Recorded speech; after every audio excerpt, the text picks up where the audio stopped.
A flexibilização das regras de distanciamento social fez com que o número de pessoas afastadas do trabalho diminuísse. Mas isso não quer dizer que todas voltaram a trabalhar, como aponta a PNAD Covid-19, Pesquisa Nacional por Amostra de Domicílios Contínua. O diretor técnico do DIEESE, Fausto Augusto Júnior, analisou os dados.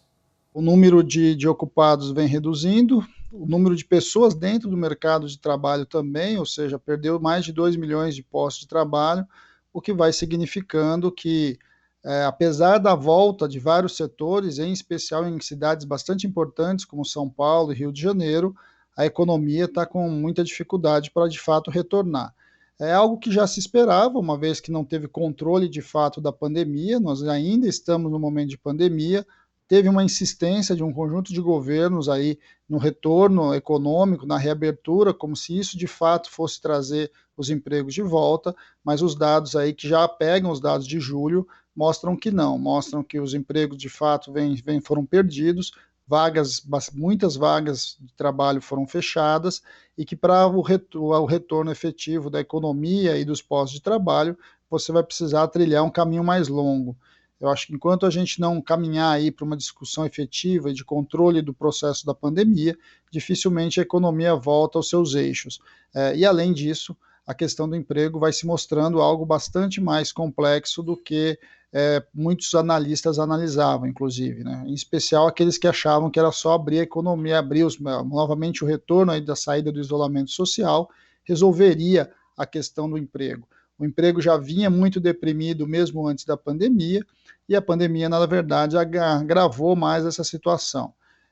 A abertura, inclusive, em relação ao isolamento social, vai demonstrando uma outra necessidade, uma necessidade que a gente precisa pensar como sair do isolamento social, como viabilizar o retorno de fato de vários setores e principalmente como é que a gente vai lidar com as questões dos desempregados, né?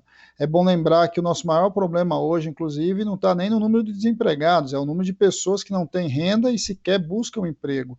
Esse é um dado bastante novo em relação ao quando a gente entende da questão do emprego. O que nós estamos vendo hoje do ponto de vista do mercado de trabalho é que cada vez as pessoas deixam, inclusive, de procurar o emprego. Quer dizer, inclusive, há baixa expectativa de retornar no mercado de trabalho no curto prazo. Eu acho que isso é uma discussão que a gente precisa avançar. Vai ser fundamental, então, que o Estado construa mecanismos de política ativa de emprego e renda, seja do ponto de vista do governo federal, dos governos estaduais e dos governos municipais. É bem provável, inclusive, que esta pauta do emprego, essa pauta da possibilidade de políticas ativas de emprego e renda, devam, inclusive, se organizar aí e definir muita pauta das eleições municipais agora de 2020. É um momento bastante complexo, é um momento que a gente vai avançando e olhando para o que está acontecendo, mas não vê de fato nenhuma reação do mercado de trabalho. Ao contrário, o mercado de trabalho vai cada vez mais perdendo vagas e ampliando o número de pessoas sem renda. Gente, bora fortalecer a TVT? É só clicar em inscrever-se e depois clicar no sininho. Pronto! Assim que pintar notícia nova, você fica sabendo no ato.